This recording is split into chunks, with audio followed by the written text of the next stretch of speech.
عزت اپنے گھر میں ہوتی ہے، اور کسی بھی مکان کی تعمیر کر کے کسی مستری نے آج تک نہیں کہا کہ یہ مکان برقرار رہے گا. مکان برقرار رہتا ہے مکین سے رہتا ہے. تو مکان جو برقرار رہتا ہے وہ مکین کی پاور سے رہتا ہے، دیکھ بھال سے رہتا ہے. تو جب تم خود ہی اسلام کے لیے ڈاکو بنے ہوئے ہو تو پھر اگر انہوں نے قرآن جلانے، جب تم خود یہاں قرآن کو نصاب سے نکال رہے ہو تو کس منہ سے ہم ان کو، وہ معزز تھے زمانے میں مسلمان ہو کر اور ہم خار ہوئے تارک قرآن ہو کر.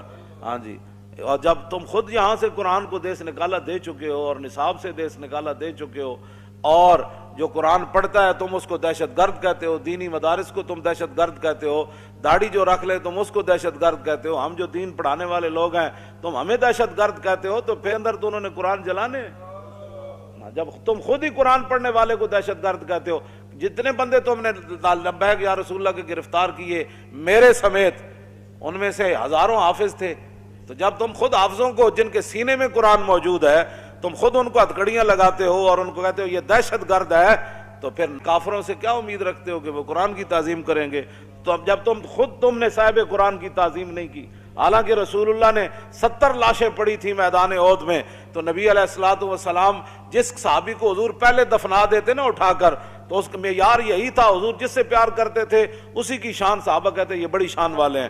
تو حضور جس کو اٹھا کر پہلے قبر میں رکھ دیتے صحابہ میں یہ مشہور ہو جاتا کہ یہ سب سے بڑی شان والے ہیں، حضور نے ان کو پہلے قبر میں رکھا. لیکن حضور نے وہاں ایک معیار مقرر فرمایا ایو مخزن للقرآن، فرمایا بتاؤ ان میں سے بڑا قاری اور حافظ کون ہے؟ فیضا اشیر لہو لحد الیہ، جب صحابہ عرض کرتے کہ حضور یہ سب سے بڑے حافظ ہیں، یہ سب سے بڑے قاری ہیں، تو حضور فرماتے ان کو اٹھا کر لاؤ، سب سے پہلے میں ان کو قبر میں رکھوں.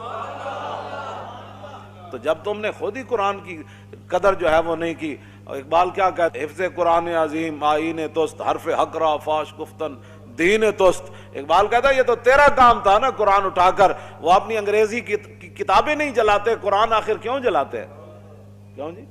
وہ اپنی گندی باتیں نہیں جلاتے، وہ گندگی کے بھرے ہوئے جناب جن کا باپ کا ماں کا کوئی پتہ نہیں، وہ قرآن کو آخر کیوں جلاتے ہیں؟ اس کا کون ذمہ دار ہے؟ تم ذمہ دار ہو، جو 56 ممالک کے حکمران ہو، تم ذمہ دار ہو. ہاں، تم قرآن کی بے ادبی کروانے کے ذمہ دار ہو، تم اسلام کے مذاق اڑانے کے ذمہ دار ہو. تو ہاڑے اندر جو کوئی دم خم ہوتا کیوں جی؟ نور الدین زنگی نو حضور نے ستیاں جا جگایا مصر چو، اور بھی بڑے حکمران سن. تو اس کی وجہ یہی تھی کہ نور الدین زنگی نے دارالحدیث بنائے تھے. بڑی بڑی عمارتیں تعمیر کرائی تھیں کہ یہاں بیٹھ کر شیخ الحدیث حضور کی حدیثیں سنائیں، رسول اللہ کے فرامین سنائیں. ان کو لاکھوں لاکھوں روپے مولویوں کو تنخواہیں دی، بڑے بڑے علماء کو، محدثین کو، کہا کہ آپ کا اور کوئی کام نہیں ہے، جو چاہے میں دوں گا، لیکن یہاں بیٹھ کر حضور کی حدیث پڑھاؤ. تم نے اہل قرآن کی کیا عزت کی ہے؟ حضور نے تو قرآن ہی کو علم قرار دیا.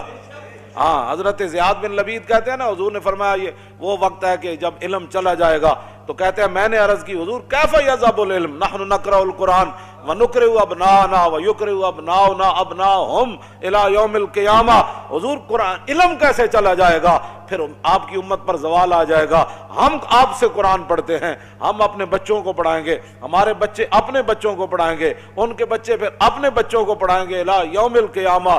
قیامت تک یہ سلسلہ چلے گا، تو علم کیسے چلا جائے گا؟